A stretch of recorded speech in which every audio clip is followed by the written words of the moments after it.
Nima deb o'ylaysiz? Korxona tashkil qilib, tadbirkorlik faoliyati bilan shug'ullanish uchun eng qulay bo'lgan tashkiliy huquqiy shakl qaysi? Keling, birinchi navbatda o'sha dunyoga mashhur bo'lgan tadbirkorlardan bu haqdagi fikrlarni eshitamiz. Marhamat. Endi Ilonjon uka bizlarni bu yoqqa hurmat qilib chaqirishibdi ekan. Keling o'zimizni bir tadbirkorlik tariximizni bularga aytib bersak. Nima dedingiz? Xullas men o'zi tog'da qo'y boqib yurgan bir sodda bola edim. Bir qizga ko'ngil qo'yib shu unga sovchi yuborsam, maharga giylik berasiz dedi o'sha paytlarda. Endi men giylik nima bo'ldi ekan deb magazinda 2 hafta og'tiribman-da shu desangiz. U giylikni mashina ekan. Men u mashinligini topgunimcha haligi qiz erga tegib ketibdi-da. Keyin to'xta dedim men endi tadbirkor bo'lmasam bo'lmaydi deb shu ketishim bo'yicha mana keyin magazin ochdim. Magazinni yakka tartibdagi tadbirkor qildim. Keyin yangangizga uylanganimdan keyin yangangiz aytdiki, dadasi endi biz mana imkoniyatlar berilyapti. Oilaviy korxona qilaylik dedi. Keyin mayli deb oilaviy korxona qilganimizdan keyin mana ishlarimiz rivojlanib, mana bu yog'i MCJdan keyin aksiyadorlik jamiyatimiz borda. O'zingiz haqingizdan gapiring qani, nima deysiz?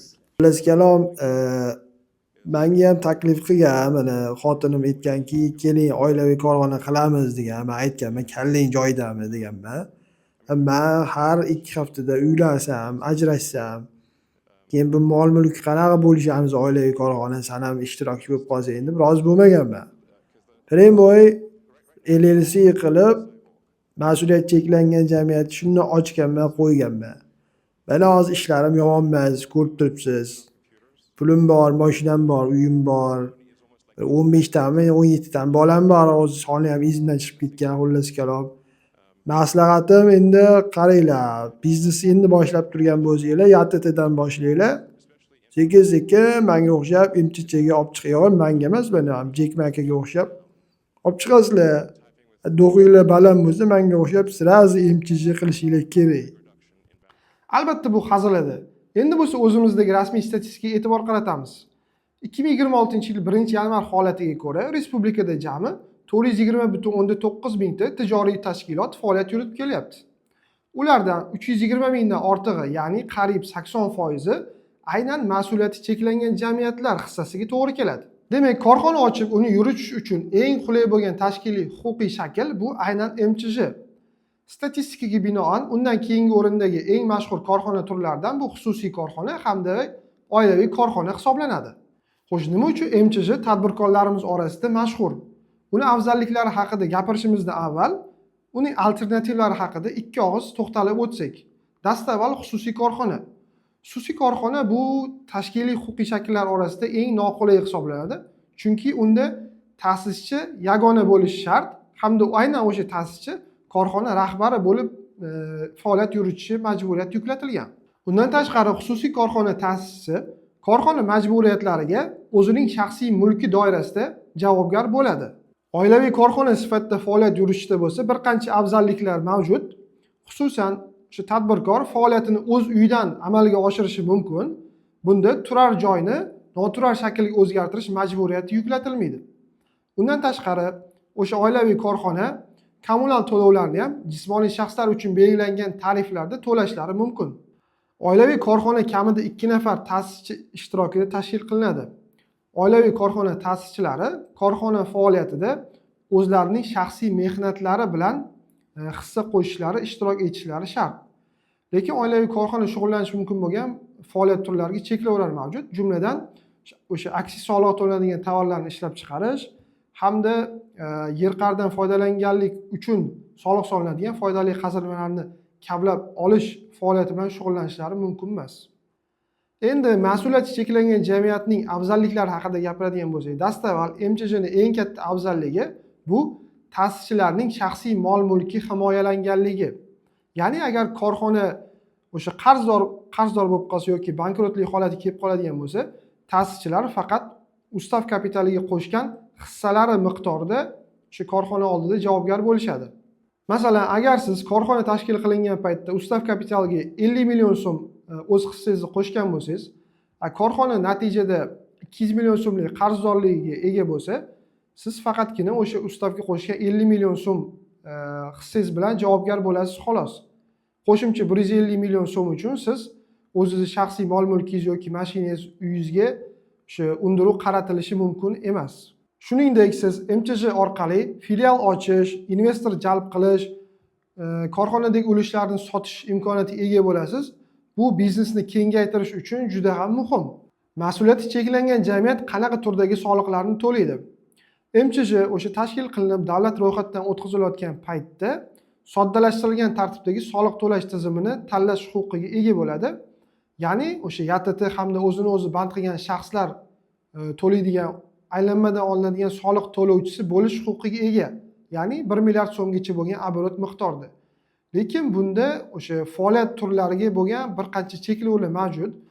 Soddalashtirilgan tartibda soliq to'lash usulini tanlagan MChJ yil davomida 1 milliard so'mlik limitni oshirib qo'ysa, ya'ni обороты 1 milliard so'mdan oshib ketadigan bo'lsa, avtomatik ravishda foyda hamda qo'shilgan qiymat solig'i to'lovchi sifatida qayd qilinadi.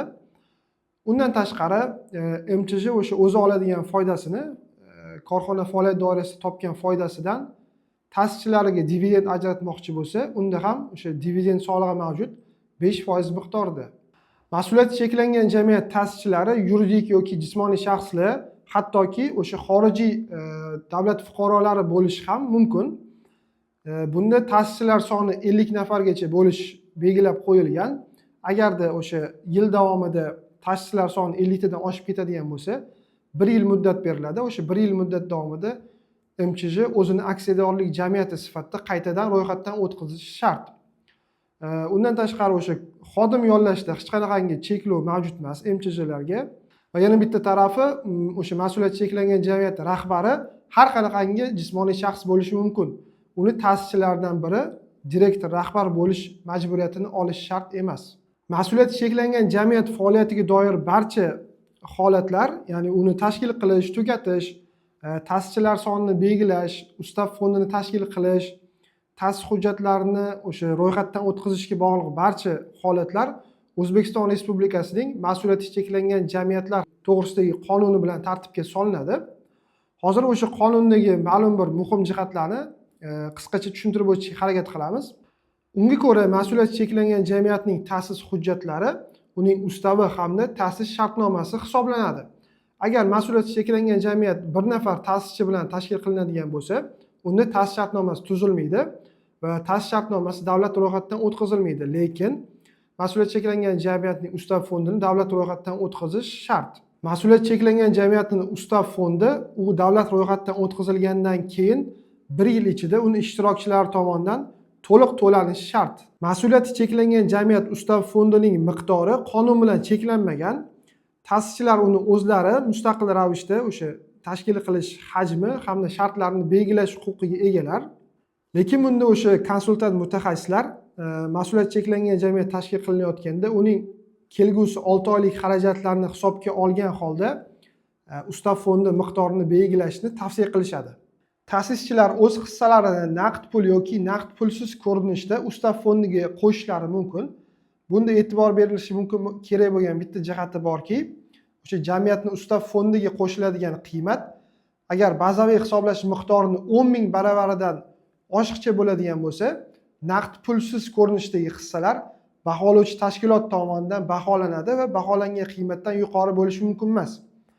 Demak, xulosa o'rnida MChJning afzalliklari sifatida quyidagilarni keltirishimiz mumkin. Faoliyatning har qanday turi bilan shug'ullanish mumkinligi, xodimlar soniga hech qanaqangi cheklovlar o'rnatilmaganligi va shuningdek, korxona ta'sischisi korxona majburiyatlari yuzasidan o'zining shaxsiy mol-mulki bilan javobgar bo'lmasligi. Mas'uliyati cheklangan jamiyatning kamchiliklari sifatida bo'lsa, quyidagilarni keltirishimiz mumkin. Korxona o'zini taqsimlanadigan daromadlarini har kvartalda ta'sischilar tomonidan tasdiqlanishi o'sha dividendlarni kamida 1 kvartal kutishga olib keladi. Shuningdek, ushbu dividendlarga 5% miqdordagi soliq mavjud hamda soliqqa tortish, hisob hujjatlari, moliya, soliq hamda statistika ma'lumotlari hamda hisobotlar anchagina murakkabligi sifatli buxgalteriya xizmatlariga talab paydo bo'ladi. Korxona tashkil qilish hamda uni faoliyatiga doir qo'shimcha fikr hamda mulohazalaringiz yoki savollaringiz bo'ladigan bo'lsa, izohlarda yozib qoldiring. Keyingi chiqishlarimizda ular haqida batafsil tushuntirib berishga harakat qilamiz.